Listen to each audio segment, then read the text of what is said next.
मनोजी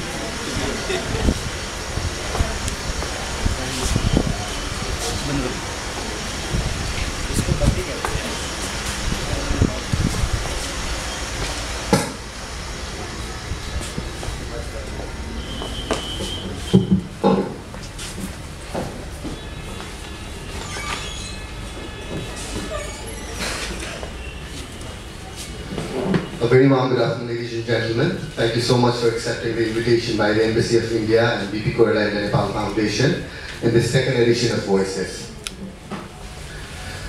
To begin, may I first kindly invite Mr. Abhay Kumar, the Secretary of BP Koirala India Nepal Foundation and Head of Press, Information, Culture and Education with the Embassy of India, to welcome all of you formally.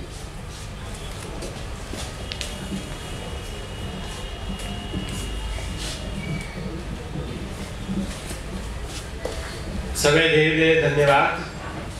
भारतीय राजदूतावास तथा BP Koirala Nepal Bharat प्रतिष्ठान द्वारा आयोजित voices को यस दोस्रो श्रृंखलामा उपस्थित सम्पूर्ण महानुभावहरूलाई हामी हार्दिक स्वागत गर्छौं। आज हामी माझ हुनुहुन्छ नेपाली मिडियाका र साउथ एशियन मिडियाका दुई दिग्गज व्यक्तिहरू श्री कुन्द दीक्षित र श्री नारायण वाग्ले। क्ल्याप गर्नुहोस्।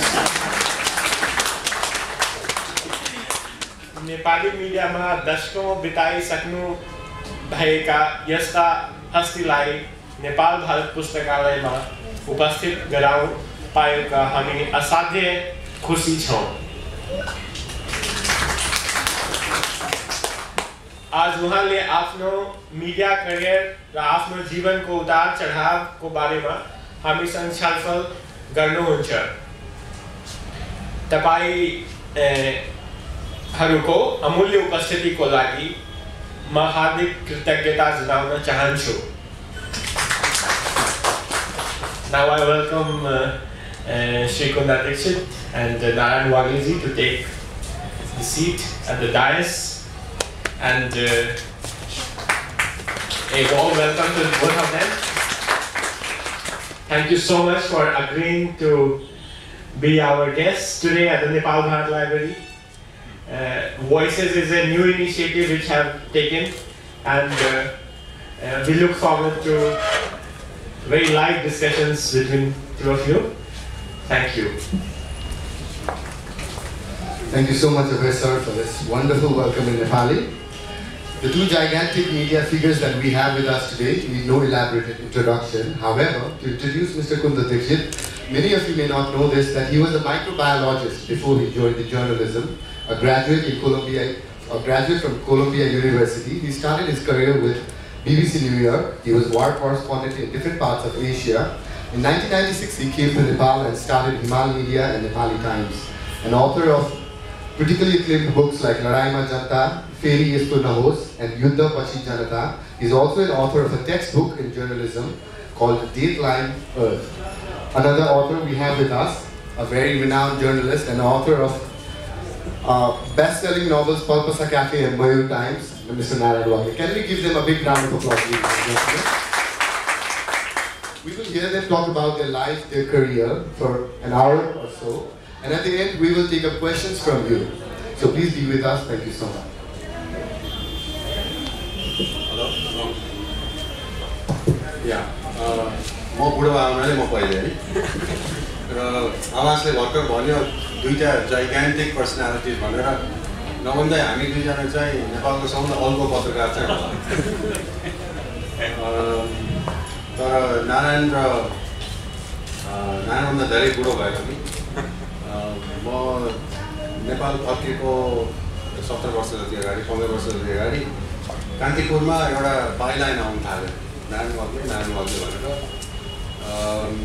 नेपालको विभिन्न भागबाट खास गरी दुर्गम क्षेत्रबाट कहिले हुम्ला छ कहिले जाजरकोट छ कहिले बझाङ छ कहिले बैतडी छ दार्चुला अनि त्यो मान्छेले निकै ट्राभल गर्दो रहेछ भन्ने लाग्थ्यो मलाई र लेखहरू पनि एकदमै अरू कुनै पनि पत्रिकामा अरू कुनै पनि पत्रकारले नगर्ने खालको न्युज हुन्थ्यो त्यो र खास गरी एउटा चाहिँ सम्झिन्छु म त्यो दार्चुलामा धेरै हिउँ परेर खाद्यान्न जहाँ ध्वनि हुन नसकेर त्यहाँ चाहिँ भुकमरी हुन थालेको भन्ने कुरा अनि त्यो फ्रन्ट पेजमा कान्तिपुरमा आएपछि त्यो बेला पार्लियामेन्टमा त्यो कुरा उठेर हत्तर सरकारमा प्रेसर पब्लिकको पनि प्रेसर भएर मिडियाको प्रेसर भएर खाद्यान्न ध्वनि भएर त्यहाँ कमसेकम भुकमरी चाहिँ हुन पाएन बुङ्ला यो म उदाहरण धेरै चलाउँछु किनभने यस मिडियाले गर्दाखेरि कति ठुलो भनौँ न एक किसिमको ट्रेजेडीहरू डिजास्टरहरू चाहिँ प्रिभेन्ट हुनसक्छ भन्ने कुरो नमुना उदाहरण चाहिँ हो यो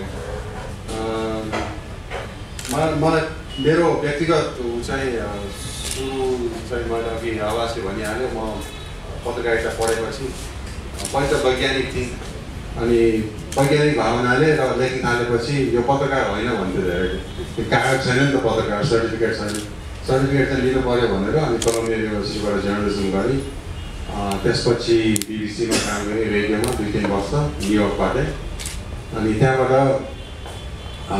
धेरै ठाउँमा म इन्टरप्रेस सर्भिसको लागि जहाँ जहाँ पठाइन्थेँ त्यहाँ चाहिँ लडाइँ हुन्थ्यो श्रीलङ्का फिलिपिन्स अनि अरू देशहरू जहाँ भीषण लडाइँ जातीय पृथकतावादी युद्धहरू चलेका ठाउँहरू क्याम्बोडिया जेनोसाइड पछिको क्याम्बोडिया अनि अब त अर्काको देशको लडाइँ गर्दा गर्दा रिपोर्टिङ गर्दा गर्दा वाक्क लागेर आफ्नै देश फर्किन्छु भनेको त आफ्नै देश लडाइँमा फसिरहेको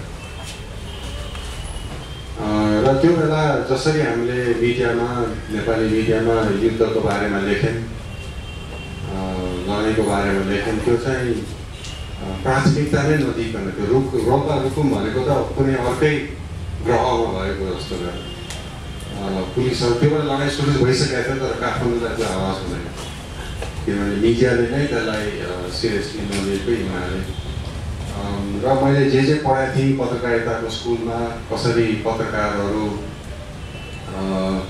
एकदमै निष्पक्ष बस्नुपर्छ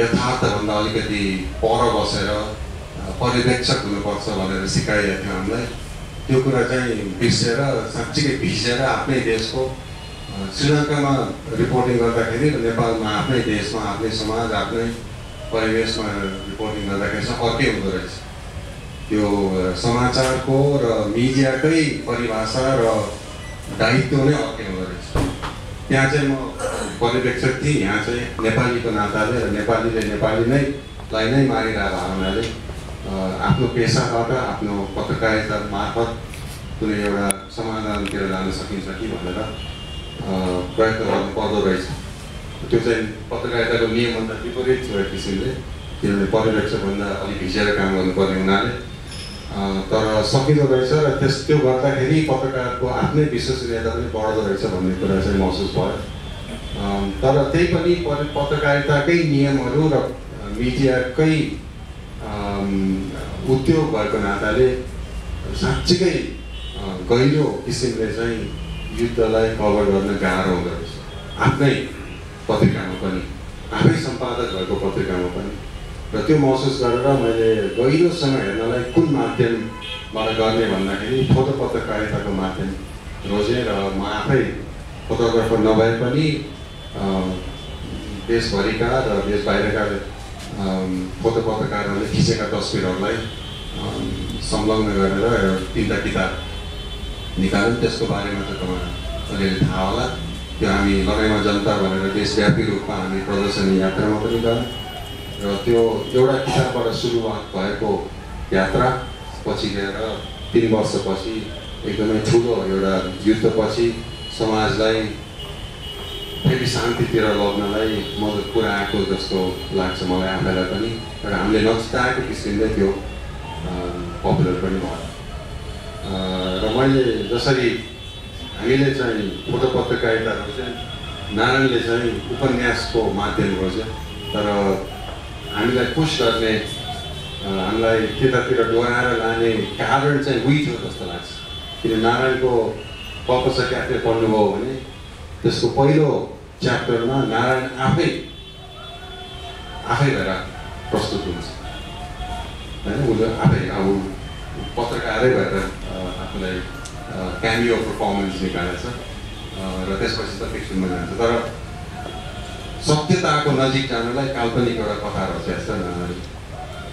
त्यसरी हामीले धेरै पत्रकारहरूले अर्कै माध्यम रोजेर गएको छन्। कोही कोहीले डकुमेन्ट्री फिल्मको माध्यम रोजेका छन्, किनभने डकुमेन्ट्री फिल्मले कुनै कुरालाई एकदमै गहिरेर हेर्नलाई अझ मद्दत गर्छ।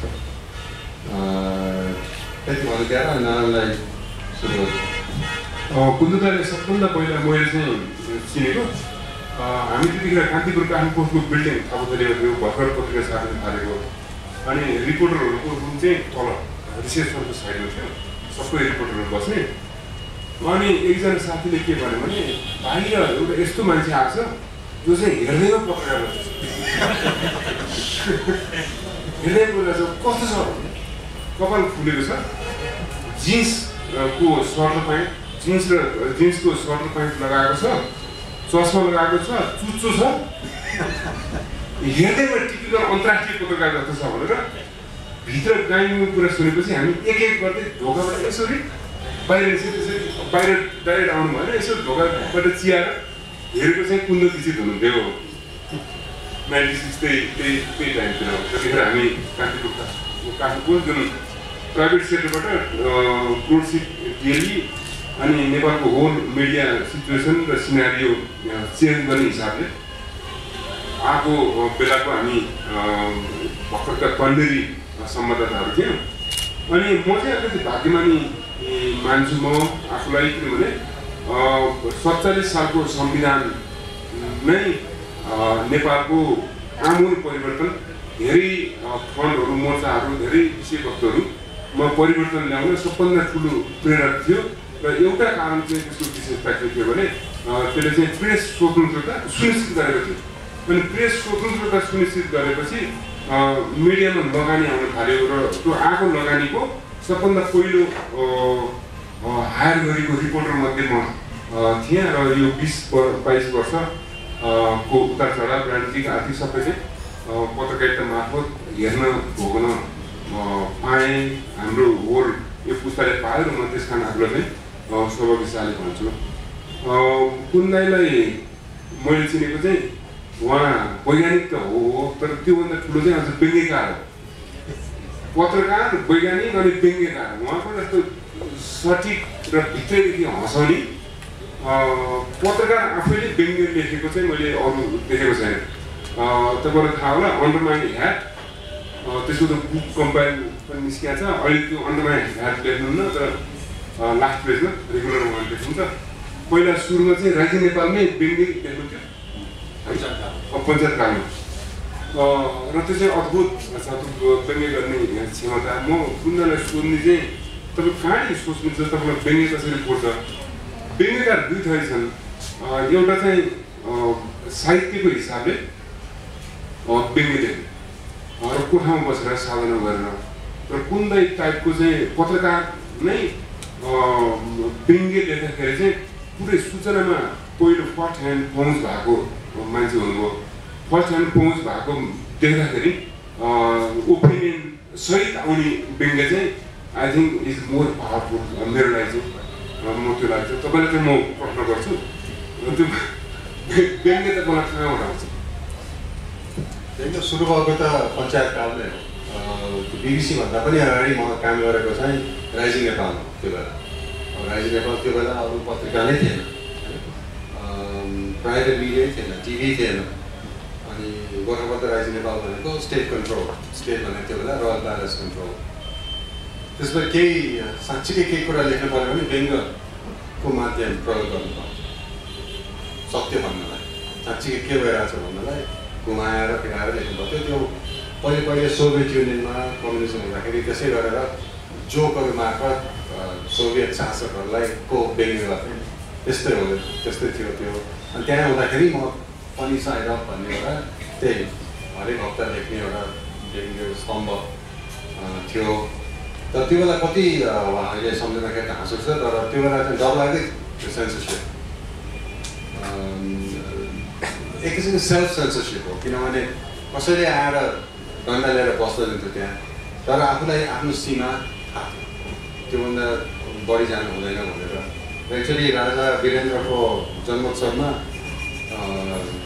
के अरे congratulations to his majesty on his auspicious birthday हुने ठाउँमा अन हिज सस्पिसियस बर्थडे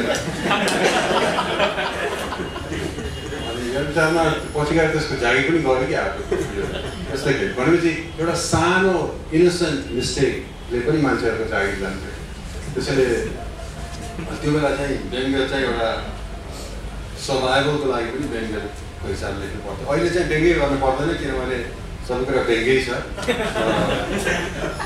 यताउति हेऱ्यो भने त्यो गाह्रै छैन लेख्नलाई किनभने भएको कुरा हेडलाइन आजकै हेडलाइन लेख्यो भने पनि त्यो व्यङ्ग्य हुन्छ त्यसैले अहिले सजिलो भएको छ काम चाहिँ तर सजिलो एक किसिमले लेख्नलाई चाहिँ सजिलो तर मान्छेलाई हँसाउन चाहिँ सजिलो छैन किनभने त्यो एकदमै सप्रेसन भएको बेलामा मान्छेहरू त्यो रिलिफको लागि पनि हाँस्दा रहेछन् हाँस्न खोज्दा रहेछन् तर सबै कुरा हाँसोट्ने भएको बेलामा र रियालिटी नै व्यङ्ग्य भएको बेलामा चाहिँ हँसाउन चाहिँ गाह्रो कसरी हँसाउनु सबै कुरा हाँस्नु छ किन कसरी हँसाउनु व्यङ्ग्यकारले कसरी हँसाउनु तर नाना सोध्न मन लाग्यो अब के अरे दोहोरी गीत जस्तै गरेर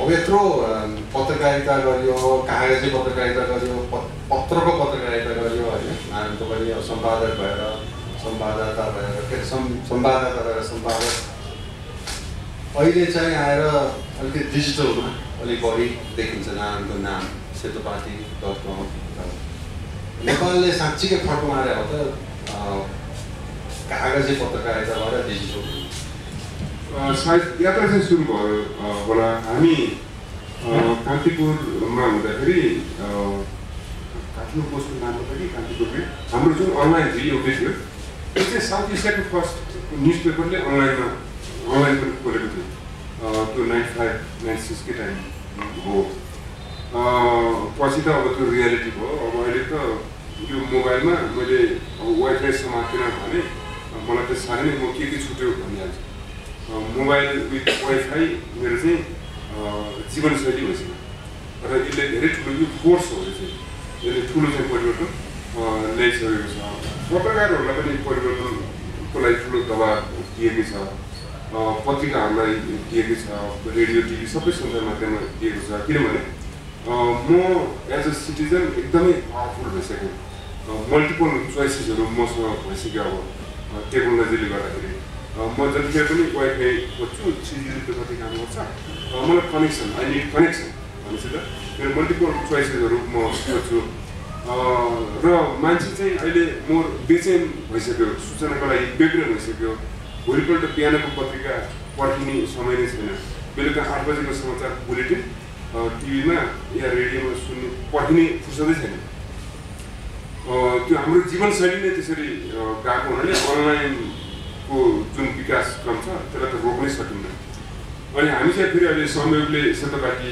खोल्न पुगेको चाहिँ प्रिन्टमा 20-22 वर्षको काम गरियो तर अर्को प्रिन्ट खोल्नु भनेको चाहिँ टन्न इन्भेस्टमेन्ट चाहिन्छ प्रिन्ट भनेको ठुलो इकोनोमी त्यसको हुन्छ इन्भेस्टमेन्टसँगै इन्ट्रेस्टहरू भएर आउँछ अनि हामीलाई चाहिँ यस्तो चाहिएको थियो जसमा खास इन्ट्रेस्ट के पनि नहोस् र फुल्ली एकदमै फियरलेसले काम गर्न पाइयोस् भनेर सेतोपाटी सुरु गरेको तपाईँले सुन्नु भएको चाहिँ कि कतिको यो हामी फड्कोतिर गयौँ त भन्दाखेरि डिजिटल मिडिया चाहिँ अब अहिलेको अपरिहार्य भयो र डिजिटलले अरू मिडिया ट्रेडिसनल मिडियालाई पनि परिवर्तनको लागि एकदमै बाध्य र प्रेरित गरेको छ म भन्छु र डिजिटल एजमा त हामी गयौँ त्यो रोक्न नसक्ने गरेर हामी गयौँ त्यसको समस्या भनेको चाहिँ हामी कहाँ मात्र होइन हामी कहाँ डिजिटल मिडिया आएको आउनुभन्दा 10 वर्ष अगाडि नै अमेरिका अरूतिर आइसकेको र तिनीहरूले अनलाइनको संस्करणले चाहिँ विज्ञापन ल्याउन सक्दो रहेछ हामी कहाँ त त्यो आएकै छैन बल्ल बल्ल अहिले आएर अमेरिका युरोपमा चाहिँ डिजिटल संस्करणले पैसा कमाउन थाल्यो तर त्यो आफ्नो सामग्रीको कारणले हो भने कि प्रविधिको कारण पहिले पिसी र ल्यापटप हुँदाखेरि चाहिँ सबै कुरा फ्री चाहन्थे पाठकहरूले तर अब ट्याब्लेट र स्मार्टफोनमा जाने बित्तिकै पैसा तिर्न सजिलो हो र अब सब्सक्रिप्सनबाट पैसा उठाउन थाल्यो। त्यसैले न्युयोर्क टाइम्स जुन डुब्नै आइसकेको थियो, गएको 2 वर्षमा न्युयोर्क टाइम्स अहिले अब झन् प्रफिटमा आयो। उनीहरूको अब मूल सोर्स अफ इन्कम भनेको ट्याब्लेट र स्मार्टफोन्सहरू भएको छ। अब नेपालमा त्यो प्रविधि चाहिँ हजुर क्याचअप गर्दैछ हामीसँग। हामी पत्रकार चाहिँ अगाडि बढिसक्यौँ अनलाइन खोल्नलाई, तर प्रविधि चाहिँ क्याचअप गर्न किन खोज्दैछ, किन सुरु हुँदैछ भने हामीका त्यो ट्याब्लेट र स्मार्टफोनको सङ्ख्या अझ प्रतिशतको हिसाबले अझ एकदमै कम छ।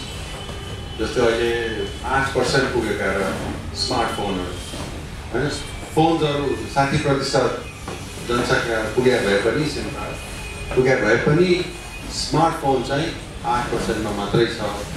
स्मार्टफोन नबढिकन चाहिँ गाह्रो हुन्छ। इन्डियामा लास्ट इयर नोभेम्बर 2012 एकदमै महत्त्वपूर्ण डेट, किनभने for the first time in India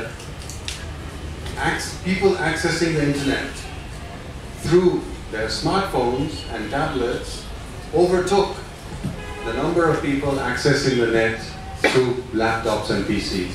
November 2012. होइन, त्यसै हामी कहाँ पनि त्यो परिवर्तनहरू आउँछ चाँडै नै। इन्डियामा आएपछि हामी कहाँ आउँछ त्यो बेला चाहिँ हो जुन बेला हामी कहाँ चाहिँ त्यो आत्मनिर्भर किसिमले अनलाइन संस्करणहरू चल्न सक्छ। अहिलेसम्म चाहिँ अलिक गाह्रै छ।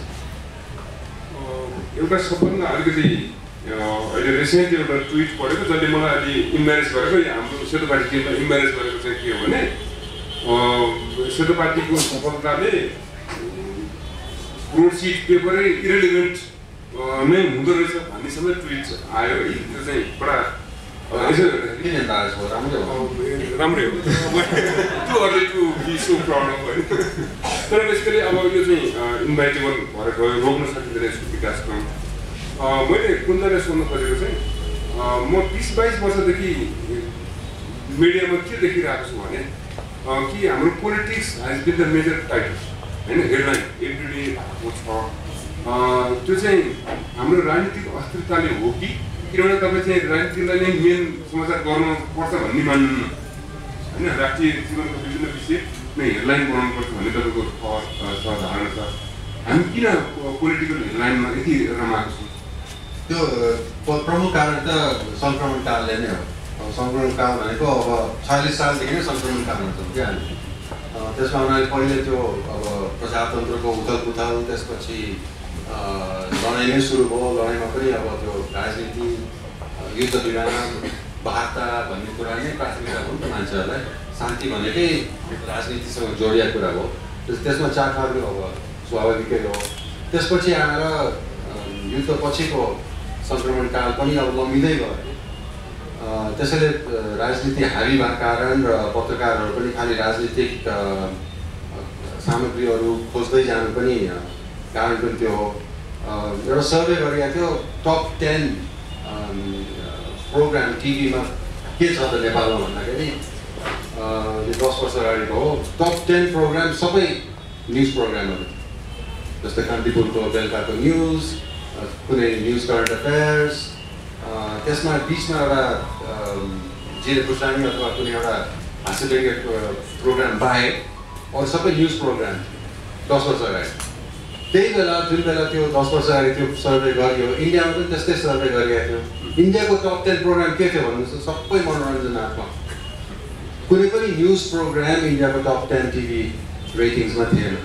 भनेपछि हामी कहाँ त पुरै उल्टो रहेछ नि इन्डियाभन्दा। तर अहिले आएर 10 वर्षपछि त्यो सर्वे गरेको 10 वर्षपछि आएर अहिले चाहिँ आएर तपाईँले त्यस्तै खालको सर्वे गर्नुभयो भने गरे पनि छन्। टप 10 प्रोग्राममा अब चाहिँ न्युज चाहिँ बरु तेस्रो, दोस्रो, चौथो स्थानमा छ। अब त्यसमा मनोरञ्जनात्मक कार्यक्रम त हाम्रो पनि होइन, इन्डियन कार्यक्रम छ। भनेपछि नेपालीहरूले अहिले मनोरञ्जनको लागि टिभीमा हेर्ने भनेको हिन्दी टेलिसिरियल होइन। त्यसैले हाम्रो कहाँबाट पुग्यो त्यो राजनीति चाहिँ अब अहिले लाग्छ हाम्रो कागज पत्रकारितामा चाहिँ किन सम्पादकहरूले अझै त्यो आजको राजनीतिक झगडालाई प्राथमिकता दिएर हेडलाइन गर्छ मलाई थाहा छैन। किन त्यो बिग्न छोडिसक्यो। त्यो सीमित काठमाडौँको एउटा वर्ग र जिल्लाका सदरमुकाममा बस्ने कोही मान्छेहरू बाहेक अधिकांश नेपालीहरूलाई राजनीतिक न्युजले त्यसमा केही नयाँ कुरा छैन। नयाँ कुरा केही आएकै छैन, त्यही मान्छेहरू हुन्, त्यही अनुहारहरू हुन्, 20 वर्ष अगाडिका मान्छेहरू त्यही अनुहार। त्यसले किन त्यही कुराहरू मात्रै, त्यही राजनीतिक झगडाहरू मात्रै दिइरहेछन् सम्पादकहरूले भन्ने कुरा चाहिँ सम्पादकहरूले नबुझेर हो कि आफूलाई इन्ट्रेस्ट लाग्ने, राजनीति इन्ट्रेस्ट लाग्ने हुनाले आफूलाई पनि लाग्छ भनेर हो, त्यो चाहिँ मलाई थाहा छैन। तर हाम्रो अनुभवमा चाहिँ राजनीतिक कभर स्टोरी अब बिग्ने क्रम चाहिँ घट्दै गयो। बरु अरू कुराहरू, अरू सामग्रीहरू हाल्यो भने चाहिँ बिग्दो रहेछ पत्रिका र सकारात्मक न्युज बिग्न थाल्यो। किन यति धेरै नकारात्मक कुराहरू हुन थाले नेपालमा कि भनौँ न निराश लाग्ने कुराहरू यति धेरै भयो कि कोही कतारमा 5 वर्ष काम गरेर कमाइ ल्याएर नेपालमा लगानी गरेर डेरी फार्म खोलेर 50 जना रोजगारी दियो कास्कीमा भन्ने खालको न्युज चाहिँ ओहो भनेर मान्छेहरू पढ्न थाल्यो। त्यसैले सकारात्मकतिर गएको चाहिँ सकारात्मकै हो जस्तो लाग्छ मलाई पनि पत्रकारको नाताले, किन गर्नु त्यो राम्रै ट्रेन्ड हो। तर अब अनलाइनको जस्तै सेतोपाटी जस्तो अनलाइनको मिडियाको राम्रो पक्ष चाहिँ के हो भने कुनै पनि ठुलो बिजनेस अथवा व्यापारिक त्यसमा इन्ट्रेस्ट नभएको हुनाले र विज्ञापनमा पनि धेरै निर्भर नहुने हुनाले पुरै स्वतन्त्र छ गर्नु, जस्तो खालको न्युज गरे पनि हुन्छ।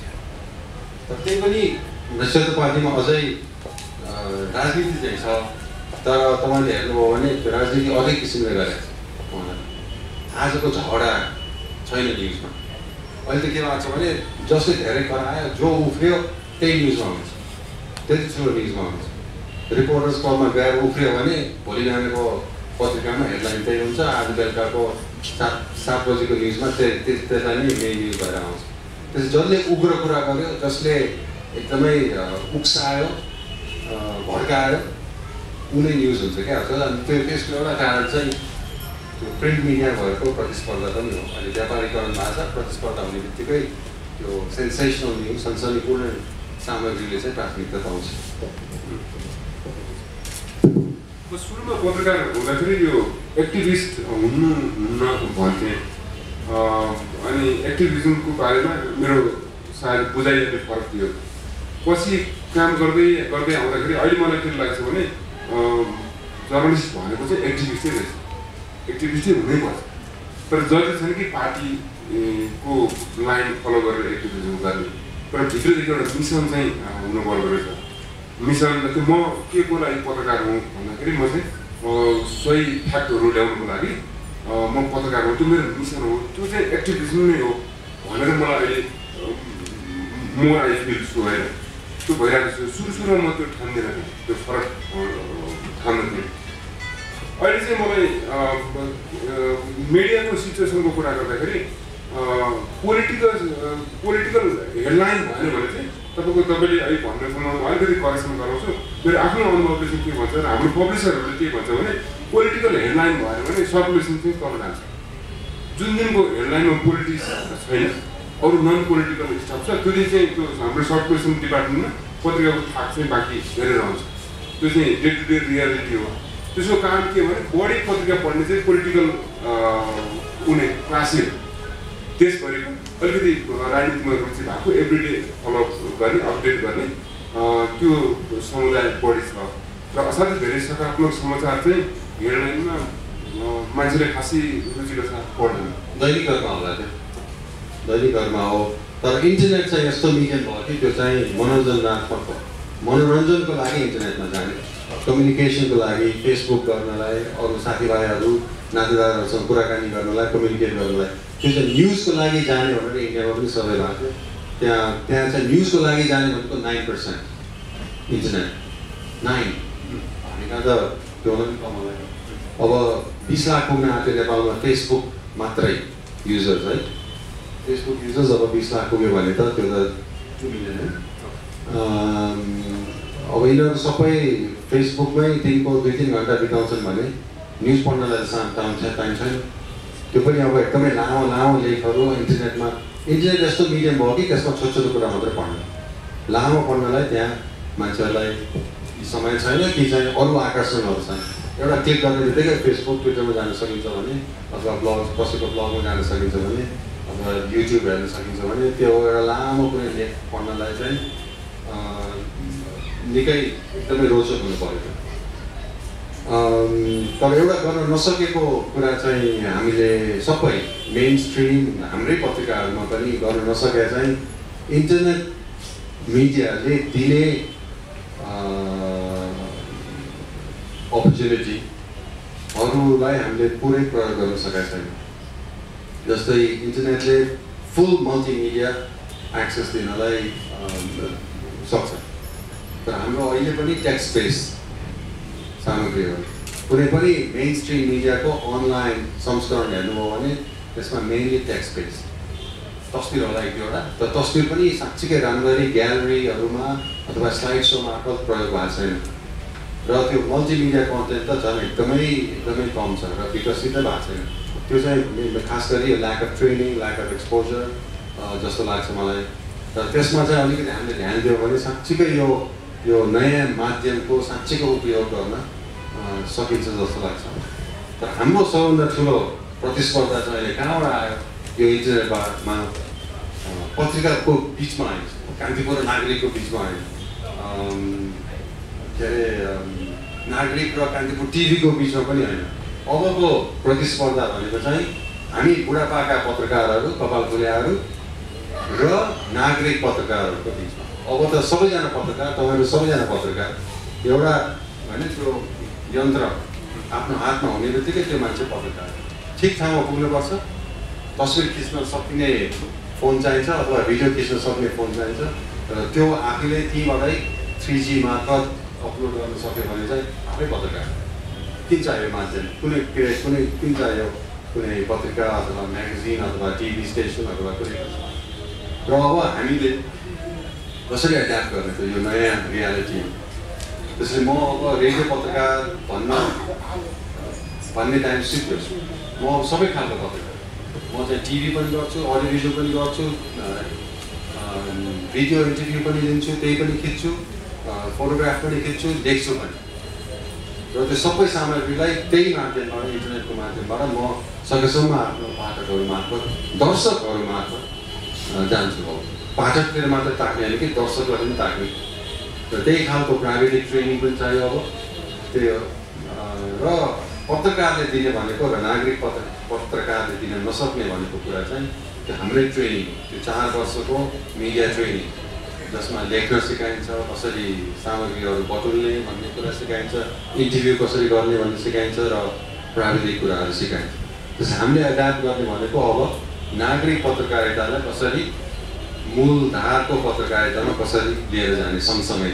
र अरू देशहरूको इन्टरनेट साइटहरू हेर्नुभयो भने उनीहरूले एकदम राम्ररी त्यसलाई समावेश गरेर आउँछ। सिटिजन जर्नलिस्ट भनेर अब टिभीमा पनि आउँछ भिडियोहरू होइन। त्यसैले अब चुनौती भनेको एउटा मल्टिमिडिया ट्रेनिङ र अनि अर्को चाहिँ हाम्रो नागरिक पत्रकारहरूलाई भित्र ल्याउनु, आफ्नो मिडियाभित्र।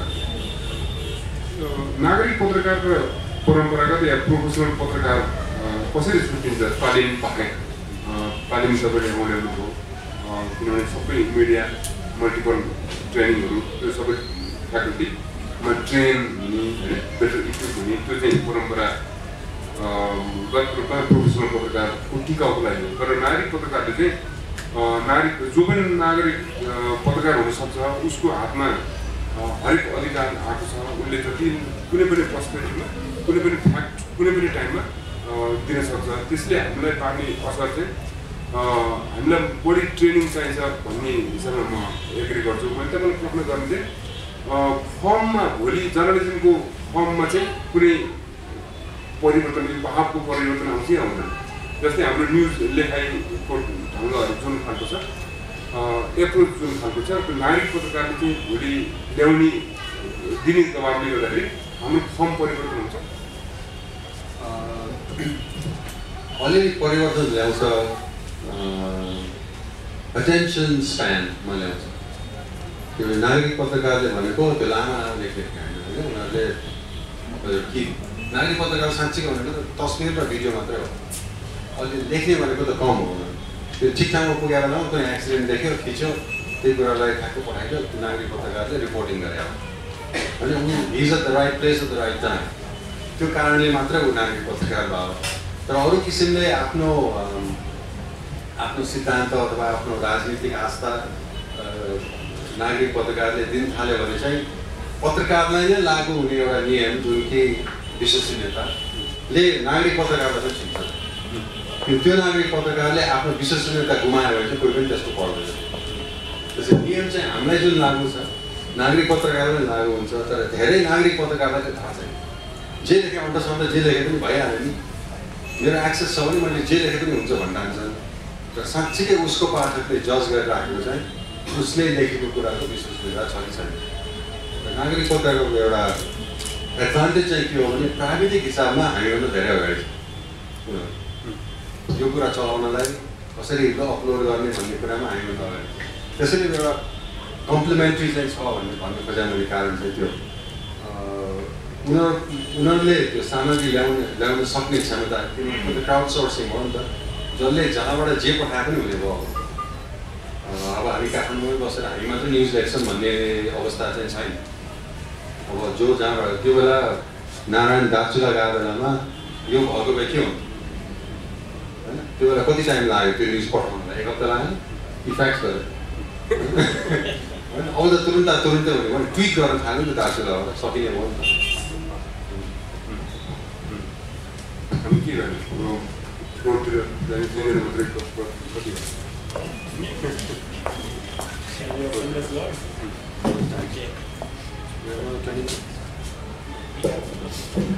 We're now opening the floor. तपाईहरुबाट पनि तपाईहरुको जिज्ञासा प्रश्नहरु केही आओस् भन्ने हाम्रो इच्छा हो, ताकि यो मोर इन्टरेक्टिभ होस् भनेर। तपाईहरु कसैलाई प्रश्न छ भने प्लिज हात उठाइदिनु होला। मैले एक्जाम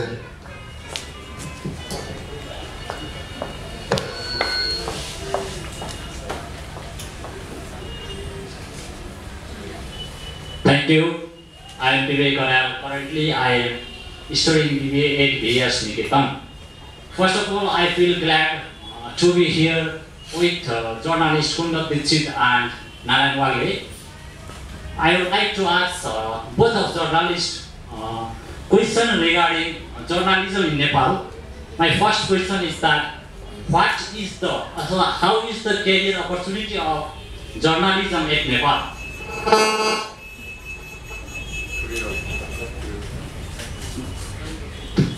राम्रो छ। तपाईलाई चाहिँ पत्रकार हुनलाई हाम्रो टाइम जस्तो छैन। कुन्दैको टाइम भन्दा त मेरो टाइम सर्टेनली बेटर थियो सुरु गर्नलाई।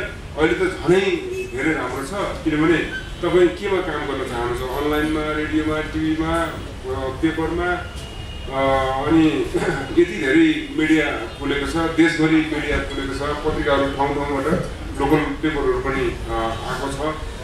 मिडियाको सङ्ख्या ठुलो छ, पत्रकारको माग पनि ठुलो छ। त्यसकारण पत्रकारिता चाहिँ तपाईँको चाहिँ आफ्नै एउटा पेसा, पूर्णकालीन पेसा हुन सम्भव भएको छ अहिले नेपालमा। त्यसकारण करियर वाइज चाहिँ एकदमै राम्रो अपर्च्युनिटी भएको पेसा पत्रकारिता हो। तर यति हो कि तपाईँ पत्रकार के को लागि हुन चाहनुहुन्छ भन्ने कुरा चाहिँ महत्त्वपूर्ण हो। तपाईँ के को लागि पत्रकारिता गर्न चाहनुहुन्छ त्यो चाहिँ भित्र अठोट त्यो दृढता चाहिँ तपाईँमा आयो भने चान्स छ। अनि पत्रकारिताको चुनौतीहरू, नेपालमा पत्रकारका चुनौतीहरू के छ? त्यो त अब कति टाइम छ हाम्रो, भोलि बिहानसम्म समय चाहिँ तर नानीले मैले भनेको कुरामा सहमति चाहिँ छु। के अरे एकदम अपर्च्युनिटिजहरू धेरै छ, तर खालि तल चाहिँ दिँदैन। तर उसले भने एउटा कुरा के को लागि गर्ने, के को लागि पत्रकारिता गर्ने? म पत्रकारिता पढाउँछु भने र त्यहाँ म के भन्छु भने पत्रकारिता कसरी गर्ने भनेर पढाउन होइन, म चाहिँ किन गर्ने? नेपाल जस्तो अहिलेको मुलुक, अहिलेको अवस्थामा हामीले किन पत्रकारिता गर्ने? अनि त्यो सेवाको भाव चाहिँ हुनुपर्छ। यो शिक्षा र स्वास्थ्य जस्तै हो मिडिया भने पनि, यसको एउटा सञ्चारको एउटा भूमिका पनि छ हाम्रो जस्तो मुलुकमा, अशिक्षा भएको ठाउँमा। र खास गरी रेडियोको भूमिका चाहिँ एकदमै महत्त्वपूर्ण हुन्छ र त्यहाँ नै छ तपाईँको सबभन्दा धेरै अवसर जागिरको अवसर अथवा काम गर्ने अवसर चाहिँ हामी रेडियोमा छ। जसरी अहिले 300 भन्दा बढी FM रेडियो स्टेसनहरू भइसके र FM चलाउनु धेरै पैसा पनि लाग्दैन र एकदमै स्थानीय रूपमा त्यसको सामग्री पनि स्थानीय रूपमा जिल्लामा के छ त मेन मुद्दाहरू त्यसको बारेमा न्युज बनाएर गर्दाखेरि चाहिँ आफूलाई पनि आत्मसन्तुष्टि हुन्छ र सेवाको भाव पनि आउँछ र पत्रकारिता पनि गर्न सकिन्छ र साँच्चीकै परिवर्तन ल्याउन सकिन्छ समाजमा पत्रकारिता मार्फत। जुन हामी बरु केन्द्रमा बसेका राजधानीका ठुल्ठुला पत्रिका अथवा टिभी स्टेसनहरूमा चाहिँ त्यो भाव नआउँदा, त्यो आत्मसन्तुष्टि नआउँदा तर स्थानीय तौरमा गर्दाखेरि चाहिँ आउँछ। मिडियाबाट नेपाली युवाहरूलाई आफ्नो देश विकासप्रति प्रेरित गर्ने, मोटिभेट गर्ने खालको सामग्रीहरू प्रसारण गरिएको खासै पाइँदैन, यो गर्नु मिल्दैन र? पहिलोभन्दा त धेरै पाएँ। धेरै हामी बुढाहरूलाई सोध्यो भने मलाई सोध्यो भने चाहिँ पहिले त हुँदैन। आजकल तपाईँहरूले हेर्नुहोस् कुनै पनि राष्ट्रिय दैनिकमा फ्रन्ट पेजमा एङ्कर न्युज अथवा फ्रन्ट पेजमै विकास सम्बन्धी न्युजहरू धेरै आइरहेको हुन्छ र राम्ररी रोचक किसिमले लेख्या हुन्छ र सकारात्मक किसिमले पनि लेख्या हुन्छ। यी मानिसहरू उदाहरण हुन्। यत्रो समस्याहरू बावजुद पनि उनीहरूले आफ्नो र आफ्नो समाजलाई उत्थान गरिरहेछन् भन्ने खालको भावनाले प्रेरित भएको न्युजहरू आजकल थुप्रो आउँछ। मैले कारण चाहिँ मैले अघि भनिहालेँ, पाठक र दर्शकहरूलाई पनि त्यही कुराको इन्ट्रेस्ट रहेछ। नकारात्मक कुराहरू बढिरहेछ। युवालाई मोटिभेट गर्ने खालको भनेर नियत बस हामीले पत्रकारले सोच्दैनौँ। हामीले सोच्नु भनेको सही तथ्य, सही सूचना छ भने नै त्यसले नै मोटिभेट गर्छ, युवालाई पनि गर्छ, वृद्धलाई पनि गर्छ। त्यही भएर हाम्रो काम चाहिँ मोटिभेसनल भएन कि हाम्रो काम चाहिँ फ्याक्ट पत्ता लगाउने, लुकेको फ्याक्टहरू र जनतालाई चाहिएको फ्याक्टहरू पत्ता लगाउने र लेख्ने।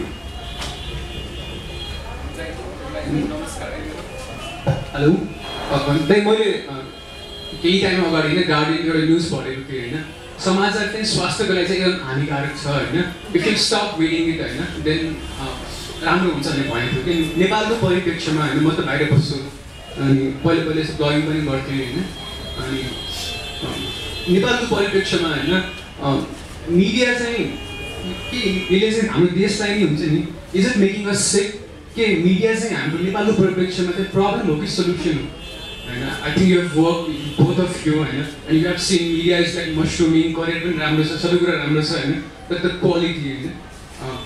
Please I know what's your take, are you making this country sick or you know are you making it better?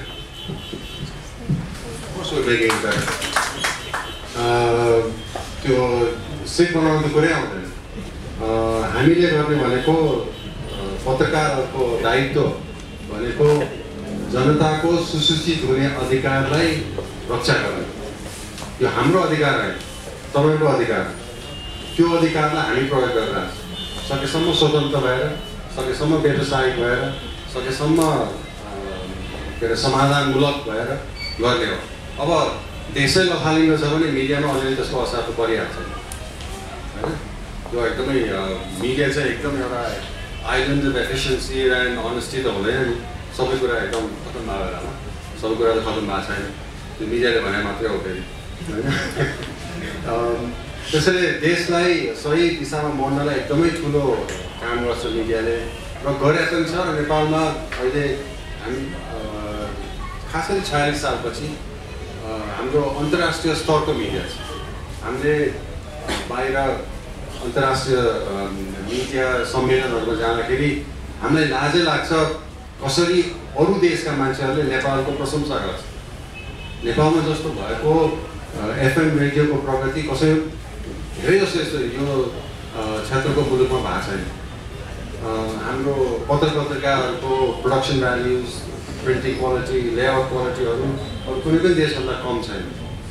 अब अलिकति ट्रेनिङ नपुगेर र पत्रकारहरूको जाँगर नपुगेर चाहिँ त्रुटिहरू भएको हुनसक्छ। तर मेरो विचारमा हामीले मुन्टो लुकाउनु पर्ने अथवा लाज मान्न पर्ने के पनि छ मिडियाको बारेमा। हामीले खास गरी यो लोकतन्त्रको रक्षा, विकासको टेवा र हाम्रो जस्तो देशमा सञ्चार माध्यमबाट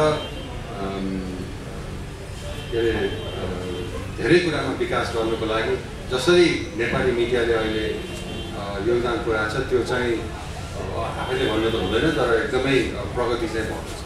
अब योभन्दा धेरै प्रगति त पक्कै हुन सक्थ्यो, हुनुपर्छ पनि, तर त्यसको लागि अब मेरो विचारमा यो नयाँ माध्यम इन्टरनेटले चाहिँ हामीलाई एकदमै मद्दत गर्छ जस्तो लाग्छ। जसरी फैलिरहेको छ अहिले र त्यसलाई राम्ररी प्रयोग गर्न सक्यौँ भने चाहिँ त्यो चाहिँ एउटा एकदमै प्रभावकारी माध्यम हुन्छ।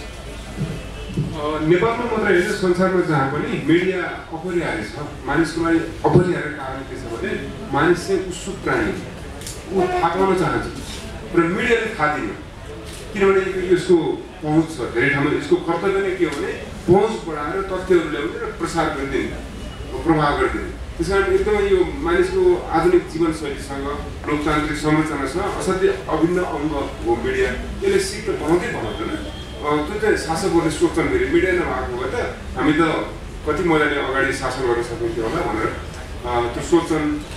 पाठकको लागि मिडियाको क्वालिटीमा क्वेसन गर्न सकिन्छ, तर पाठकको लागि चाहिँ यो अपरिहार्य। नमस्ते, म सन्तोष पोखरेल नेपाल हेल्थ रिसर्च काउन्सिलबाट। मेरो प्रश्न चाहिँ कुन्द सरलाई छ। एउटा म मिडिया क्षेत्रमा जुन दखल नदिने भएको कारणले अहिले भर्खर मलाई एउटा क्युरियोसिटी के जागिरहेको छ भने म पत्रिका पढ्दाखेरि प्रायः न्युज फर्मेटहरू एउटै किसिमको देख्छु कि न्युज फर्मेटको यो एउटा इन्टरनेसनल स्ट्यान्डर्ड छ जुन तरिकाले न्युजहरू प्रेजेन्ट गरिन्छ कि त्यो चेन्ज हुन्छ होला कि चेन्ज गर्न सकिँदैन त्यो। र नारायण सरलाई एउटा प्रश्न छ, भर्खरै त्यो अनलाइन पत्रिका पनि सञ्चालन गर्नुभयो सेतो पार्टी,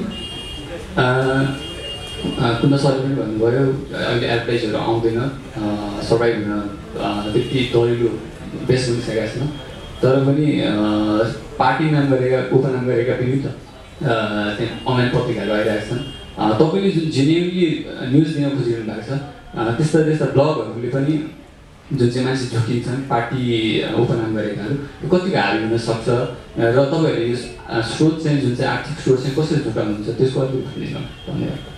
तपाईँले लेआउट डिजाइनको कुरा गरे, यो अन्तर्राष्ट्रिय लेआउट डिजाइनको फर्मेट हुन्छ, स्ट्यान्डर्ड हुन्छ कि इन्टरनेसनल स्ट्यान्डर्ड चाहिँ हुँदैन र जुन चाहिँ हामीले एउटा नागरिक पत्रकार भनेर उहाँहरूले लेख्दाखेरि हामी चाहिँ फेसबुक युजरले पनि कुनै पनि अनलाइन पत्रिका भन्दा पहिला चाहिँ त्यो प्रायोरिटी दिएर हेर्छ, किनभने त्यसमा एउटा चाहिँ कमिक एउटा ह्युमरहरू पनि हुन्छ जुन चाहिँ हामीलाई फेसबुक युजरलाई जुन चाहिँ छिटो एट्र्याक्ट गर्छ। त्यस्तो तरिकाले पत्रिकामा प्रेजेन्ट गर्न चाहिँ प्रेजेन्टेसनको कुराहरूमा मैले बुझ्नु पऱ्यो। प्रेजेन्टेसन त एकदमै परिवर्तन भइरहेको छ, खास गरी अब इन्टरनेट जस्तो एकदमै भिजुअली रिच मिडिया भयो, त्यसले गर्दाखेरि पाठकहरूको पढ्ने तरिका पनि बेग्लै भएको हुनाले अब डिजाइनहरू परिवर्तन भएर एकदमै भिजुअली एट्र्याक्टिभ हुनुपर्छ, धेरै कुराहरू एकैचोटि पढ्न दिनु हुँदैन होइन, एटेन्सन स्प्यान पनि कम भएको हुनाले इन्फोग्राफिक्सको महत्त्व एकदमै बढेर आएको छ।